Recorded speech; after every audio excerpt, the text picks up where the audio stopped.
সিলেটের গোলাপগঞ্জে পদযাত্রা শেষে এনসিপি নেতাকর্মীদের উপর হামলা হয়েছে। এতে হতাহতের কোনো খবর মেলেনি। দলটির কেন্দ্রীয় নেতাদের অভিযোগ, সরকারি দলের মদদে তাদের কর্মসূচিতে বারবার হামলা করা হচ্ছে। ফের হামলার শিকার জাতীয় নাগরিক পার্টি এনসিপির গাড়ি বহর। এবার সিলেটের গোলাপগঞ্জের কর্মসূচি শেষে কানাইঘাটের পদযাত্রায় যাওয়ার পথে দলের মুখ্য সমন্বয়ক সার্জিস আলমের গাড়ি বহরে হামলা হয়।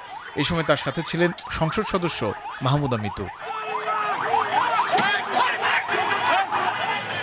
এরপর সেখান থেকে সবাই জড়ো হন সিলেট সার্কিট হাউসে।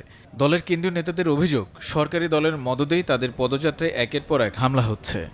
বিএনপির বিভিন্ন অঙ্গ সংগঠনের সন্ত্রাসীরা রড নিয়ে এসেছে, দা নিয়ে এসেছে, তারা গাড়িটাতে কিভাবে হামলা করছিল এবং ওই গাড়িতে আমাদের নারী এমপি ডাক্তার মাহমুদা মিতু তিনিও ছিলেন। আজকে 2 দিন ধরে তাদের সেন্ট্রালি কোনো ধরনের কোনো আওয়াজ নাই, তারা কাউকে বহিষ্কার করে নাই, কাউকে শাস্তির আওতায় আনে নাই, বরং তারা পুলিশকে নির্দেশনা দিয়েছে তোমরা চুপ থাকবে। বাংলা কিউআর যেখানে নগদ পেমেন্ট সেখানে।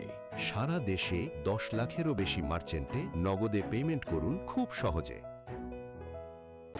এর আগে সিলেট শাহজালাল বিজ্ঞান ও প্রযুক্তি বিশ্ববিদ্যালয়ে জাতীয় ছাত্র শক্তির অনুষ্ঠানে বিরোধী দলীয় চিফ হুইপ নাহিদ ইসলাম বলেন, অতীতে খালেদা জিয়ার গাড়ি বহরে যেভাবে হামলা হয়েছে একই কায়দায় তাদের বহরেও হামলা হচ্ছে।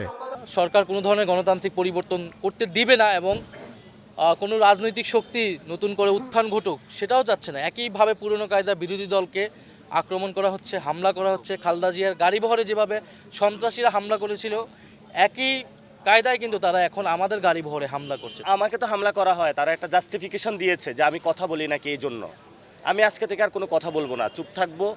পুরো বাংলাদেশে দেখি ওনারা কতটুকু বাড়তে পারে। এনসিপির কর্মসূচি ঘিরে সিলেটের 5 উপজেলায় নিরাপত্তা জোরদার করেছে আইনশৃঙ্খলা বাহিনী।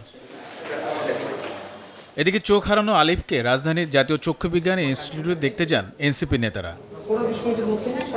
পরে দলটির নেতারা বলেন, সরকার রাজনৈতিকভাবে বিরোধী মত মোকাবেলা না করে ফ্যাসিবাদের পথ বেছে নিয়েছে। এ সময় 3 দফা দাবিও জানান তারা। যে সরকার রাজনৈতিকভাবে এনসিপি বা বিরোধী দলকে মোকাবিলা না করে সে ফ্যাসিবাদের যেই কায়দা ছিল বিরোধী দলকে মোকাবেলা করার, কণ্ঠস্বরকে দমিয়ে রাখার, সেই কায়দা সেই পথেই তারা হাঁটছে। হামলা চালিয়ে এনসিপিকে দমানো যাবে না বলেও হুঁশিয়ারি দেন তারা। তারাই রড দিয়ে আঘাত করে। তানিম রহমান, চ্যানেল 24। জাতীয় নাগরিক পার্টি এনসিপি কর্তৃক